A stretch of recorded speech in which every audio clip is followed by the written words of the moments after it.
Well. Welcome to Live at 5 from Feel Good Friday. It's another end of the week, man. It's just going by. Like we're on the 23rd and that of April. Yeah, near soon done. I don't like putting the year on things because it ages things really quickly. But you know what? Sometimes it's good for timestamp the thing. So it's the 23rd of April 2021. All ready to wrap back. Quarter of the year gone. My goodness. Run the track.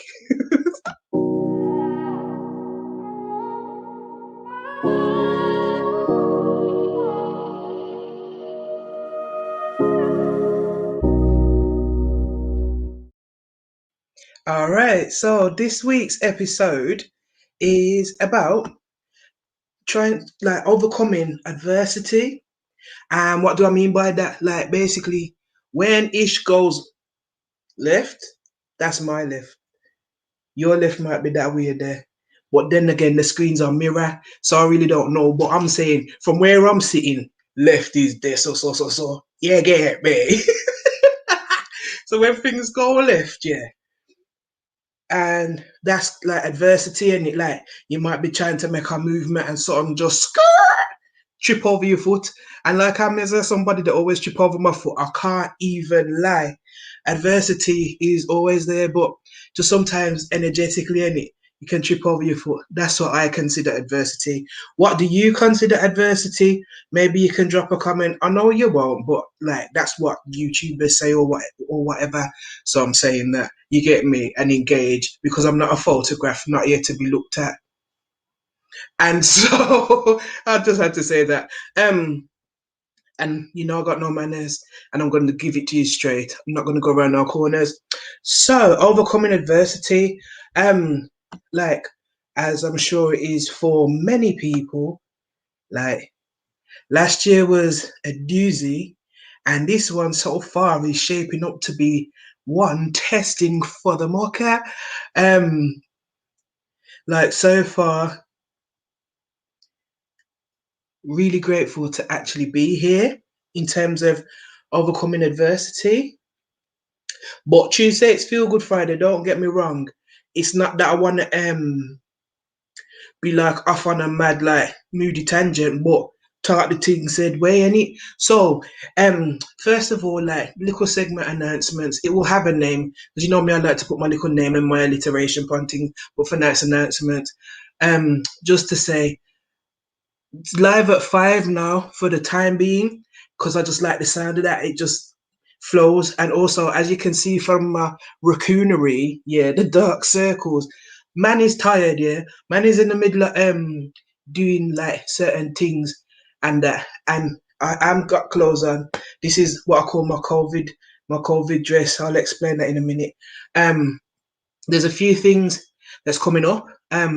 I've learned from people you don't talk your business, you don't talk what you're gonna do, you talk what you're doing. So I'm learning that to kind of just shut my caca wall, keep it moving, and when it's time to do something, because there's no point in talking anyway, because people will just turn up and be watching you, or the equivalent of backing out their phone and watching without calling the ambulance when you order throwing a piece of anyway. So there's that. Very, very that. So what I'll do is like when I've got something in place, I will talk about it. Until then, I ain't saying jack diddly boop. So that's the announcement section out of the way. Um was it Monday? Gosh, it seems so long ago now, doesn't it? Um Shouts out to people them of Minneapolis and stuff, and just people around the world, melanated people around the world that felt some sort of justice had been done with regards to the Chauvin case. Was found guilty on all charges. So I guess it ties in with the theme of the thing, because that's where I was with it. I won't go off too much on a tangent of that, but just to say, okay, that was, I guess, an example of overcoming adversity. Boom, bam, there it is. Everything tying, everything's connected. You get what I'm saying? Nothing exists in isolation. Boom. So this is the section then where I call it, I'm going to be calling it, yeah. You know, they say meat and potatoes. Yeah. But at the same time, yeah, like it doesn't have the same ring. So I'm going to say this is the Ital and Spuds verse part of the episode. Just because that gives me pleasure. The meat and spud, the Ital and spud. You understand what I mean, innit? Boom. Keep it moving section. So try overcoming adversity. So I'm the kind of person, yeah. First things first, I'm not gonna talk too much about a situation or a scenario without I'm solution focused any because I can say to you, yeah, that's a laptop. That's a and the laptop needs battery. Or the laptop the power's running down. The laptop the power's running down. It's gonna run out, it's gonna cut out. And I'm like, at what point do we say, okay, we know that the battery's running low, so what we're gonna do about it? Then you get me because talking, door full belly. You get what I mean? Pure win. You get what I'm saying?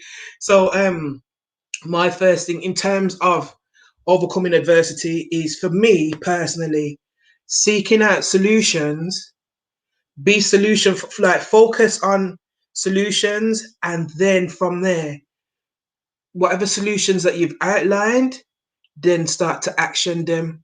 Or is you going to be saying the same thing? And so that's one of the ways that for me is overcoming adversity. Because I consider myself neurodivergent. Recently, there's been a lot of discussions, excuse me, and whatnot around neurodivergence and the fact that a lot of people are actually undiagnosed. And here's the thing. Give me a second. I say, well, I water, well, and then my day I'm mouth dry. Hold on there. Mm-hmm. Better. Yeah. Every time they like every time people like post like a symptom of certain types of neurodivergence. Neurodivergent rewind to come forward. Neurodivergence is neuro as in like brain stuff, the way the brain and is wired. I guess divergent mean not run of the mill. It's not straight left to right. It might be go wrong little kind of and upset and Rubik's cube kind of vibes, yeah. So one of the so I'll come back forward now. One of the symptoms like is not being able to focus on things, or very much like that I do. Those of you that watch consistently, I'll skip from one thing to the next and it feels a little bit like where's she going? It's all like around the houses. I think old time people used to call it shaggy dog story, an example of neurodivergent behavior as such.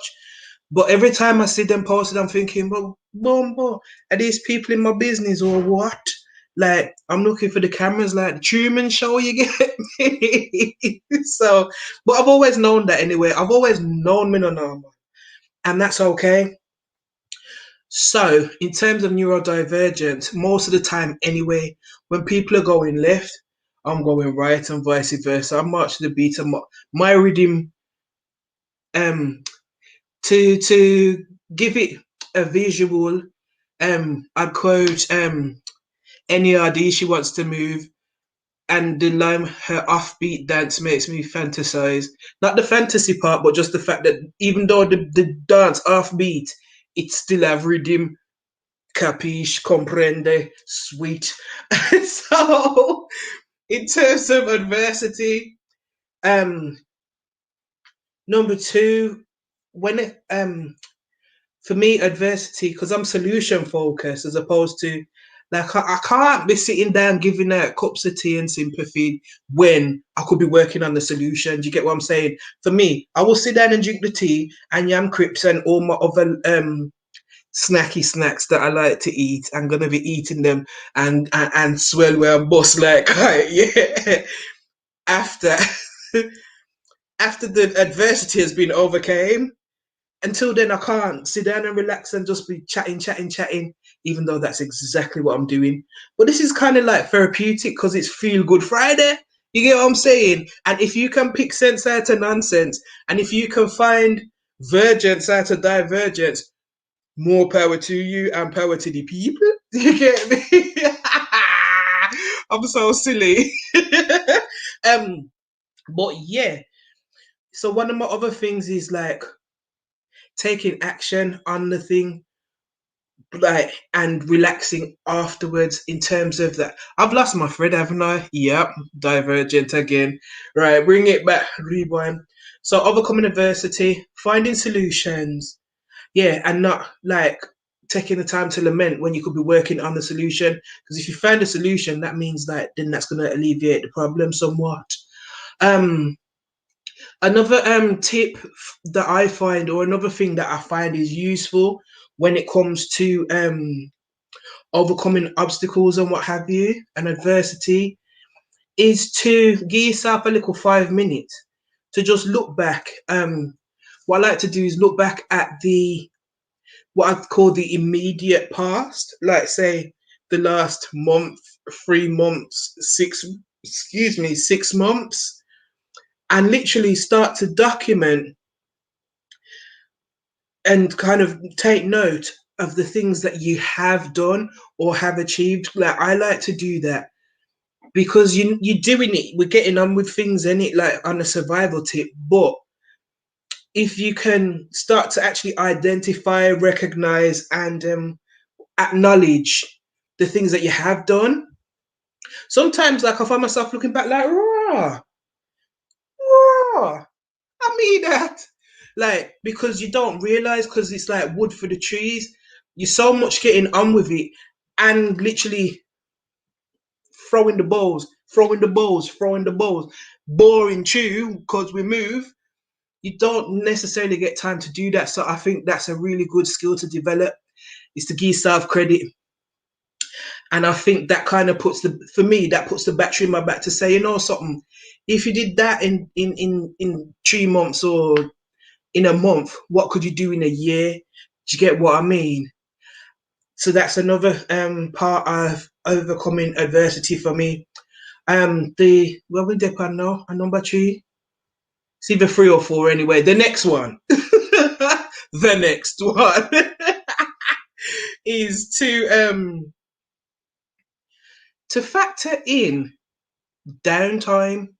It's something that very few people do, especially when you have a full plate, especially when there's only one mouth to eat off the plate. And like you can find yourself surrounded by bare people, but when it comes time to roll up the sleeves and get the elbows them ashy and that, you get me? So it's really important to factor in downtime. You know, you plan your schedule. Okay, be at the doctor for this time, go to school for that time, pick up the kids at that time, be at work for that time, yada yada yada yada yada. How many of us can say that we factor in our rest time? For instance, I found my, like I said, panda. You know what? I don't like him again. Anyway, still a banger though. Um, Even though I haven't actually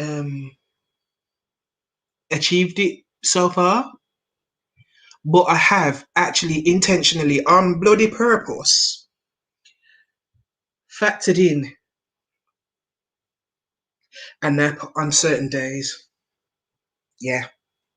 And I feel proud of myself about that. That's self love. Even though when it comes to the nap time now, I'll be there.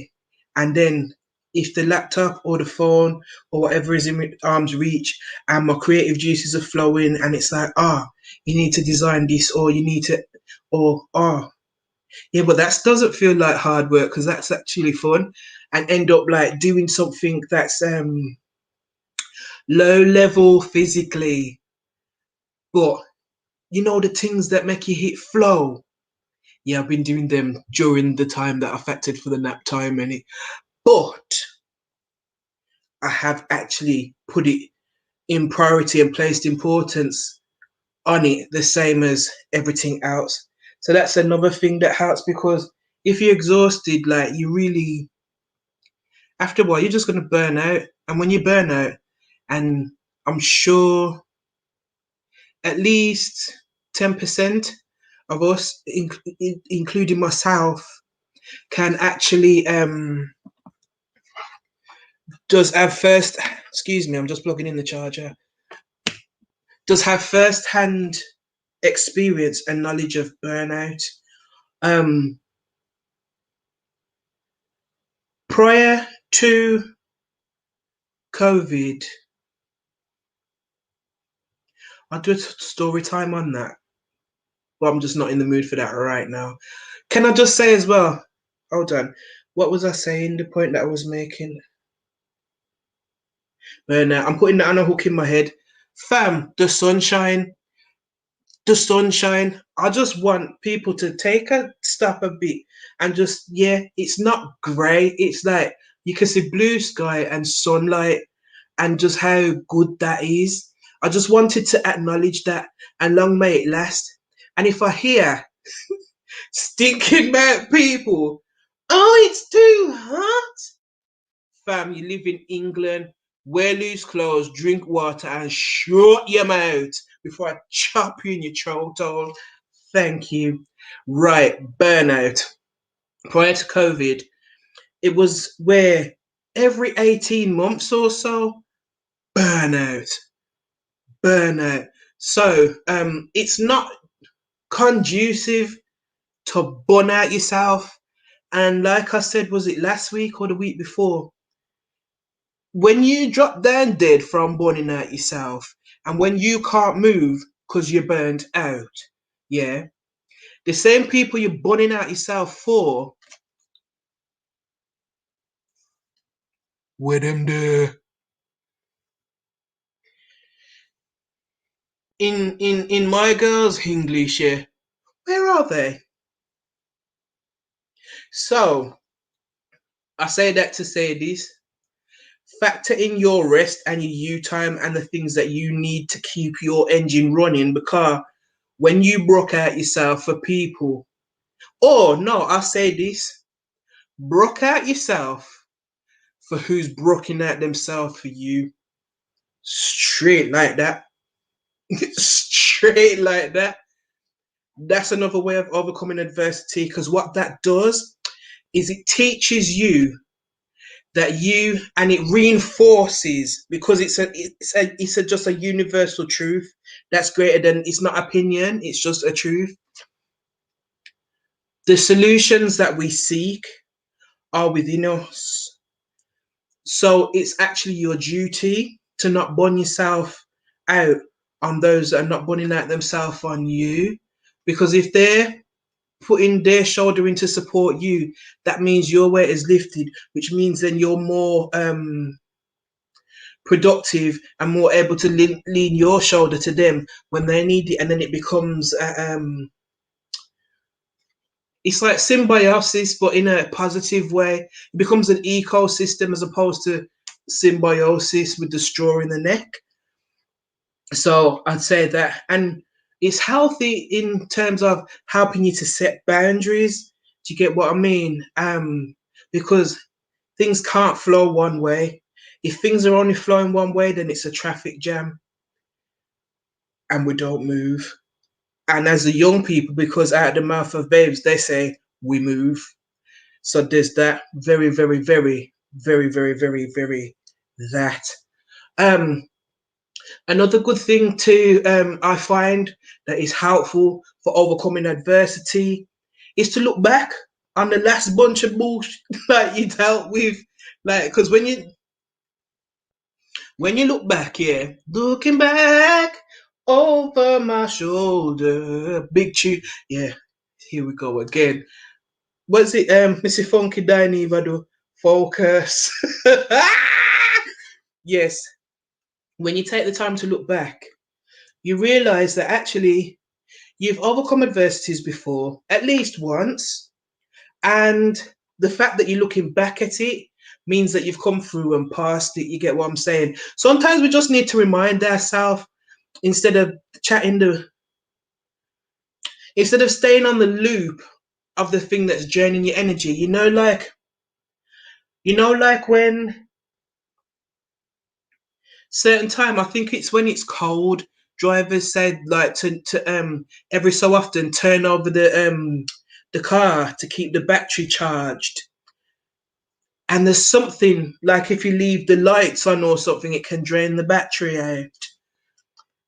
Staying on that loop of adversity drains your spiritual, your energetic, your mental, your psychological battery, so to speak. That's what I was trying to say, basically.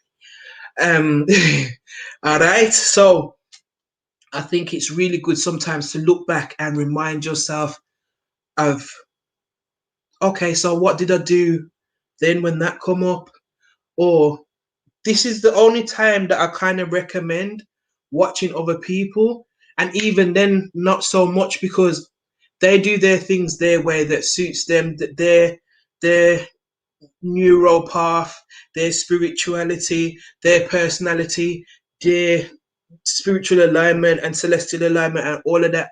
But if there's something that's useful to you, by all means use it. Do you get what I mean? But at the same time, it's good to start building a little toolkit, a little crocus bag. You know what I mean? Could even be a little carrier bag, like some of us used to use a carrier bag then for the bin before we had to pay for them. A little carrier bag with just like some tools in there that when certain BS hits, to avoid going back into that draining loop, boom. It's like, okay, so what can you actually do? Because that's my question, because I'm solution focused and I'm about action, not about remote. I'm like, boom, what can I do? That question is so quintessential. It's only 4 words. What can I do? And ask yourself a question, because from once you ask yourself a question, then you kind of relying on yourself to come up with an answer. You get what I'm saying? And from you can come up with an answer. Even if the answer is, I'm not sure, but I'm going to find out. But don't stay in the. Lot's wife did turn a pillar of salt. Me have high blood pressure, so me can't really deal with the salt too tough. You get me? Hashtag bladderack. I'm so stupid because I don't even remember what it was I was saying now. This is how hard it is. Overcoming adversity. Earlier on, I said I have to hang things on a hook in my head so that when I'm off on my tangents, that I can bring myself back. You get what I'm saying? So where was I? Okay, rewind to come forward. Um, I don't even remember what the song was. I know that. Yeah, okay. Something about moving from starting this into action, basically looking back to come forward and building the arsenal and the toolkit just of like patterned responses that you can use. Yeah, boom. And then another part of overcoming adversity is giving yourself permission. For me, I give myself permission. Like I give myself permission. That means me not ask nobody. Like I'm not gonna ask nobody what it is that I should be doing before I ask myself what it is that I should be doing. Unless it's something that I don't know about. And even then, for the most part, if I'm looking around, find a solution. Find a solution. Like my grandma always used to say, Natalie, go find something do. And it used to baffle me when she said that, because I'm like, but I'm coming to you to ask what to do.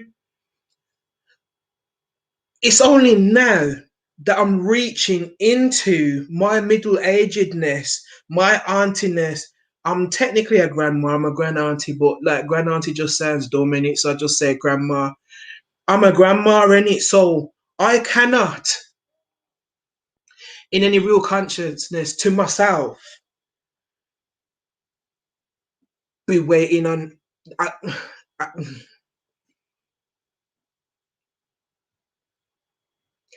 so there's that, very, very that, and and I've forgotten my trajectory and my thread. Tangent. There's so many things in my head. That's why. So, yeah, conversations with a neurodivergent somebody, but that may look different for all different kinds of people. So, yeah, what did I say? Mirror. You know, the maddest thing is, if I wasn't there on this YouTube street here, on this sunny day, this conversation would rather be running in my head. And when I chat fart to myself, all anybody hears is me bust out of laughing. Swear down. Um, yeah, for the most part, overcoming adversity. Yeah, for giving yourself permission. Boom, bam. So I give myself permission to one, make mistakes, because for the most part, mistakes are made in the path of discovery. For two, often mistakes are made before you get to your idea of the perfection or the place that you want to be. So I give myself permission to make mistakes. I give myself permission to get it wrong. I give myself permission to find solutions. I give myself permission to function um, on the premise that I have a story, but I'm not my story. And I find this one really hard to overcome because it's part of the loop, it's part of the programming. Often our programs and our loops start from very young, in our 0 to 7 years, where programs are written. Some people believe beforehand, their Akashic record and all them things, for another show. Um, yeah, I nearly snitched on myself, but not yet. So boom, it's like you have to really, for me, I struggle with that. And that reminder to myself is that I have a story. I've been here for 42 years, you get me? If I don't have a story by now, what happened? Right? Which is why I give myself permission to have a story. But I am not my story. Because if I was my story, fam, I wouldn't have done half the things that I did, not even a quarter. You get me? So very that. That's why it's Nurture by Natalie and Natalie Nurture, because there's nurture and then there's nature. So for the things that's not in your nature, them are the things that you have to nurture. Boom, bam, you see how everything link up, everything I work, nothing to plug out. Rosie. Oh, can I just say the bang? Can I just the bang? So stupid. Oh, I'm raw funny to me. Okay, so that's another that brings me to another thing here about triumph, overcoming adversity. Fam, I laugh even when it's not appropriate to laugh. Fam, I'm convinced that if there's something named the devil, I'm gonna meet the devil. I'll be laughing at him, going, "Oh, you dickhead." You get what I'm saying? I'm gonna laugh because you know what? Laughing feels good. Laughing lifts me up. Laughing make wind your neck in, Natalie. Laughing's good. If you can find the funny, if you can find the chupid, the childish part of yourself, even in times of adversity, because usually children don't have the same hang ups and the stuff, the build up of the stuffs. So it's good to tap into that childish part, that silly part for me. That might not suit everybody. I'm just sharing my things that I do to overcome adversity. Does that make sense? Yeah, and laughing is definitely one of them. And it was just appropriate to mention it at that point where I ended up busting up at myself. Another one is don't take yourself too seriously. Like or as I like to say, I'm sure I've said it before, don't take me serious unless me serious. And really and truly, I trust and believe me because my mouth is big enough and I'm so blunt, it gets me into trouble sometimes because people don't know how to take it.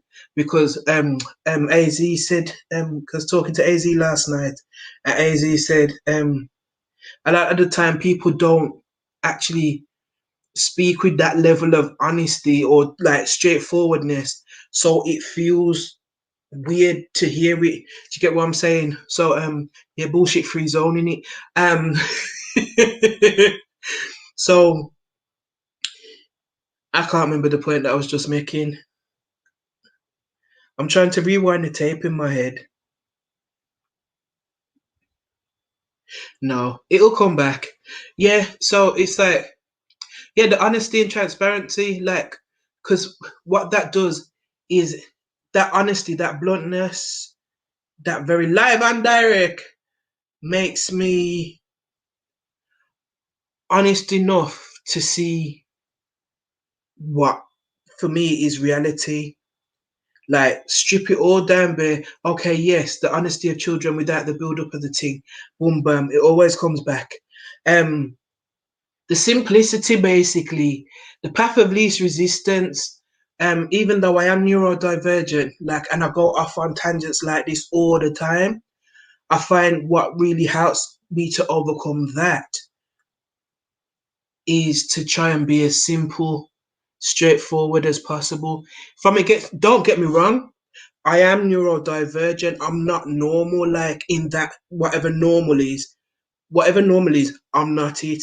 Um, so I can do chess and I can do strategy and all that because that is the way my brain is. Because you can see I can go off on a tangent and go around on a circle and whatever and come all the way back round and clink clink, and you're like, huh? And it makes sense to me, but in order to communicate with people so they don't have to come on a journey and that they don't have to wonder where they are, which then for me creates more clarity, simplicity and clarity are good things for overcoming adversity, very much so. And I think that's about it. Anything else I can think of, I'll do it another time or it will come out in some way, shape, or form. So thanks for joining in. It's been another Feel Good Friday. I believe it's episode 6. Well on there. Let me see. Cause yeah, episode 6 to that would be the last thing. Sometimes consistency, just one foot in front of the other, and that's something that I'm working on. I'm very chaotic, as you can hear, like it's like that. So consistency helps to overcome the thing, fam, the thing, and strategy. So that's me. Or that's my thoughts on it anyway. Overcoming the thing, and I think that's all that's left to say is if you fancy leaving a tip, I'll put the link there. Um, Cash App / pound sign Natalie Nurture, as in sterling, pound sterling. And all that's left to say is drink water and don't dish where you can't take. Peace.